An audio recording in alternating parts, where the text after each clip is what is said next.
There is a war going on, and it's not the kind you can see with your natural eyes. It's not in the headlines, not in the streets, not in the workplace or on social media. The real war is in the unseen place, the place nobody else sees but you. It's the battlefield of your mind, the conflict of your soul, the tension in your spirit. It's not you against them. It's not you against the economy. It's not even you against your past. It's you. vs you, and until you face that truth, you will spend your whole life swinging at shadows and blaming ghosts. You keep pointing fingers at everything around you, your upbringing, your boss, your haters, your situation. But I came to wake somebody up and tell you, the greatest battle you will ever fight is not around you. It is asterisk within asterisk you. It's the version of you that won't pray when it's hard. The version of you that gives up after one no. The version of you that talks yourself out of your own blessing. That part of you that says, I can't. When God already said, you can. That's your opponent. See, when God gave you life, He didn't just give you breathe, He gave you asterisk power asterisk. Power to choose, power to stand, power to break cycles. But power without self-awareness becomes chaos. You've got to know where the real fight is. And the real fight is between the version of you that's called and the version of you that's comfortable. It's the called you vs the casual you, the focused you vs the distracted you, the healed you vs the broken you that keeps reliving old pain. And the danger is, the world only sees the performance, but you know the fight behind the curtain, the wrestling match between your purpose and your pain, between your future and your fear, between what God showed you in your spirit and what you see in the mirror. You wake up every day with greatness inside you, but there's also that voice, that asterisk, other you asterisk, that whispers, you're not ready, you're not worthy, you're not enough. But let me tell you, the enemy is terrified of the day you realize you were never fighting the world. You were fighting to get asterisk out of your own way asterisk, to silence the voices that sabotage your progress, to lay down the excuses, the blame, the guilt, and to rise in truth, strength, and purpose. Because when you defeat the asterisk, you asterisk that's limiting you, there's nothing outside that can stop you.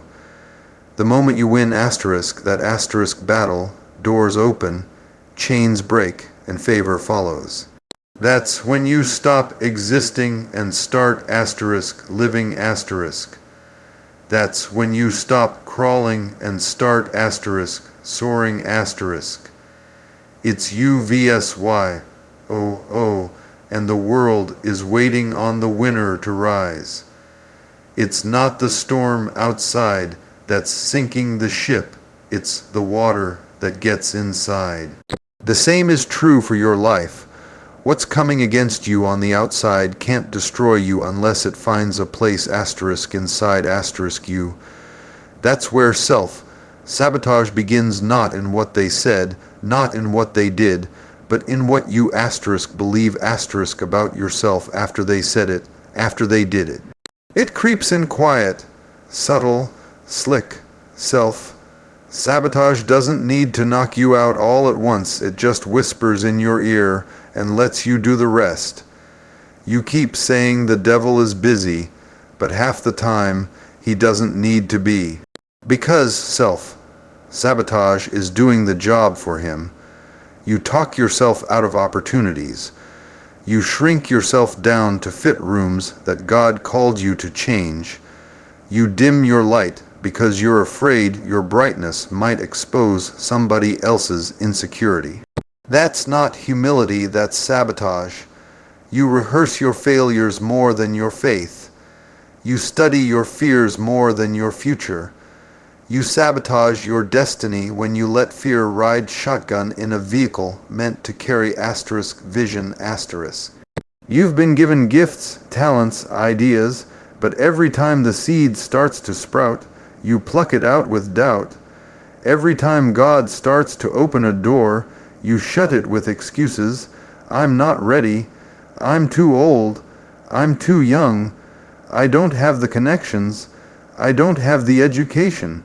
And yet, you're praying for breakthrough while building your own barriers. Self-sabotage shows up in your habits. It lives in the small decisions, the ones nobody sees, the skipped prayer, the delayed start, the unchecked comparison, and it looks harmless at first, but it grows. It grows until your comfort becomes your cage, until you can't tell the difference between peace and passivity, until you start calling fear wisdom, just to justify staying stuck. But here's the truth. Your potential is bigger than your patterns. You don't have to keep tripping over the same thoughts, the same fears, the same behaviors. You are not bound to your brokenness. You were built to rise. You were born to win. You were created with a divine purpose, and sabotage cannot stop what surrender sets in motion. So stop partnering with the lies that limit you. Stop shaking hands with fear and calling it discernment. Stop building walls around your calling to protect your comfort zone. The version of you that God designed doesn't shrink when it's hard. It stands. It speaks. It stretches. You don't need more signs, you need more surrender. You don't need more confirmation, you need more courage, because the truth is, the only thing holding back your next level is the part of you that won't let go of the last one. And when you stop sabotaging yourself, the breakthrough won't be delayed another day. You'll find that the door was never locked. You were just too afraid to turn the handle. You keep praying for a miracle, but God is waiting on your discipline. You keep asking for elevation, but you haven't yet mastered consistency. It's not the dream that's the problem, it's the daily, the grind, the mundane, the behind, the scenes decisions that don't feel glorious, but build greatness. Talent can open the door, but only discipline keeps you in the room. Favor may bring you the opportunity, but if you don't have the structure, the self-control, the strategy, you'll watch your moment slip right through your fingers. We live in a world chasing quick results. Fast success, microwave blessings, but there's a difference between being called and being prepared . And preparation comes through discipline. You can't lead without it. You can't build anything that lasts without it. You can't go where God is taking you on hype alone. Emotion won't sustain you. Excitement won't finish the race. You need endurance. You need focus. You need the kind of self-control that says, I will show up even when I don't feel it. Discipline is not about doing what's easy, it's about doing what's necessary . It's waking up early when your body says sleep. It's praying when your feelings say scroll. It's working the vision when nobody is clapping, nobody is watching, and nobody is posting about it. That's the place where character is forged, where trust is built, where heaven sees your serious . You keep blaming delay on people, on timing, on circumstances. But what if delay isn't about the external at all? What if heaven is holding the blessing while waiting on the builder, waiting on you to become the kind of person who won't lose what you asked for? Some of us are praying for platforms, but haven't yet built the habits to carry the weight of influence. You want the crown but not the cross, the glory but not the grind. Discipline demands sacrifice.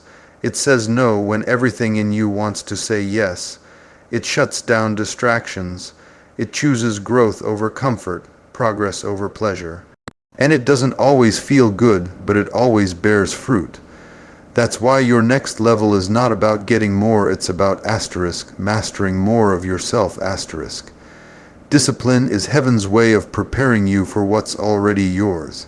It stretches you into capacity. It shapes you for responsibility, because God doesn't just want to give you the blessing He wants to make sure you can handle it.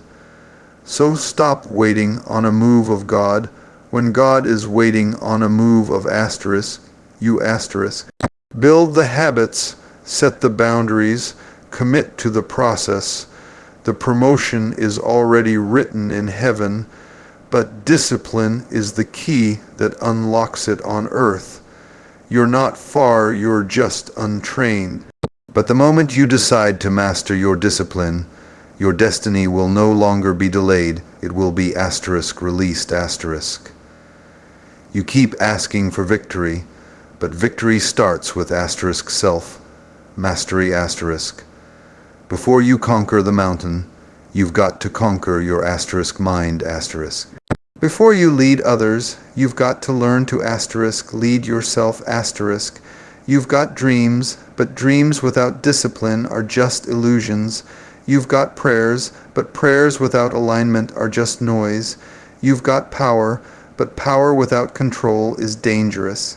The real elevation doesn't come when the world changes, it comes when you do. You don't need a new environment. You need a new mindset. You don't need a fresh start. You need a focused spirit. Mastering yourself doesn't mean being perfect. It means being responsible for the version of you show up as.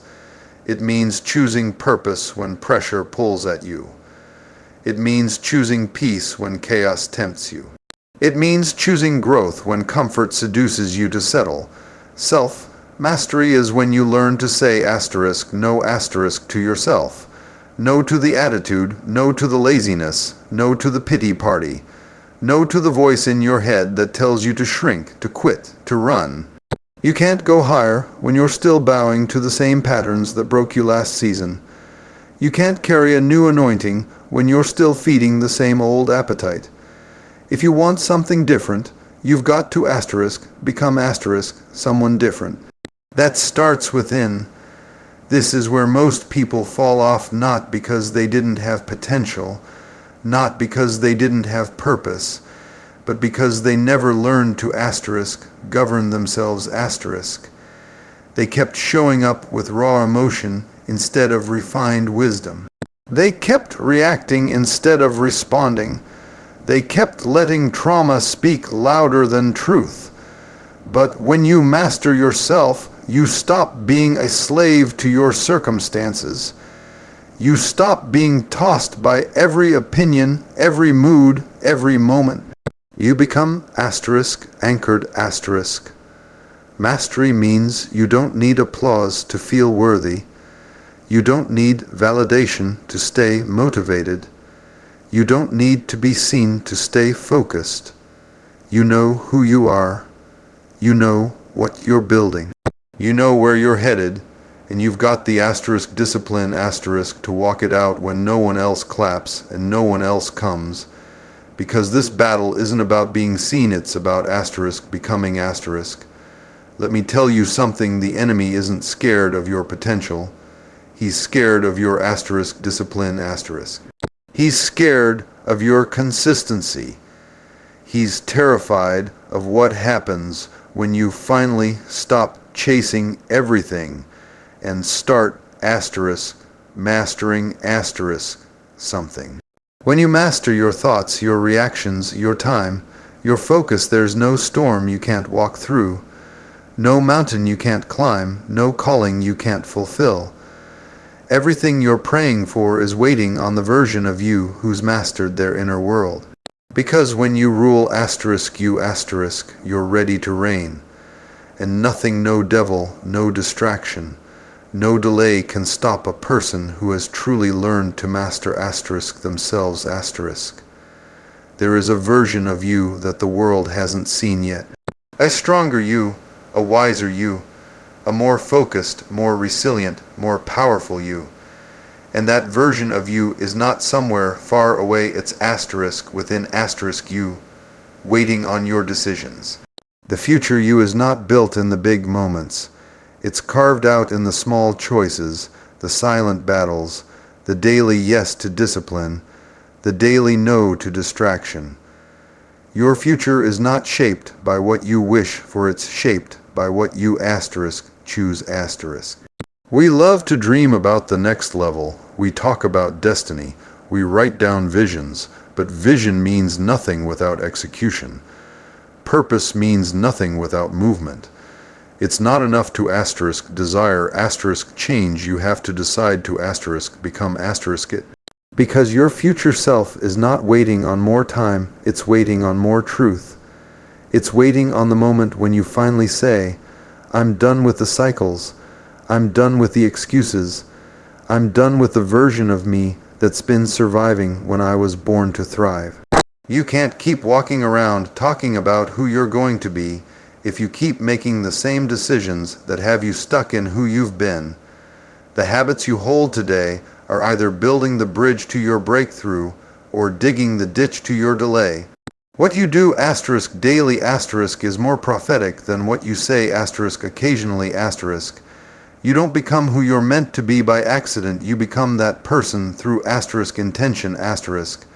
It's not the prophecy over your life that will carry you, it's the practice of your life that will sustain you. The future is not magic, it's management. You've got to manage your mind, manage your emotions, manage your time, manage your gifts. Every time you procrastinate, you are robbing the future you. Every time you say later to purpose, you delay the life God intended for you to live asterisk now asterisk. That future you, the version of you that's walking in peace, walking in purpose, operating in clarity and confidence, that version is asterisk, possible asterisk. But possibility only becomes reality through decision. Not just one-time decisions, but repeated decisions, consistent choices. That's the work, that's the transformation, that's what makes the future arrive in power. You keep waiting for everything to be right, but the future isn't looking for perfection. It's looking for progress. The door to your next season doesn't open because you asterisk feel asterisk ready. It opens because you asterisk prepare asterisk yourself. You step out, you show up, you decide to fight for the person you know is inside you even when no one else sees it yet. So today, take the step, start the process, silence the voice that says, stay the same. Because the real you, the future you is waiting on the bold you to finally rise.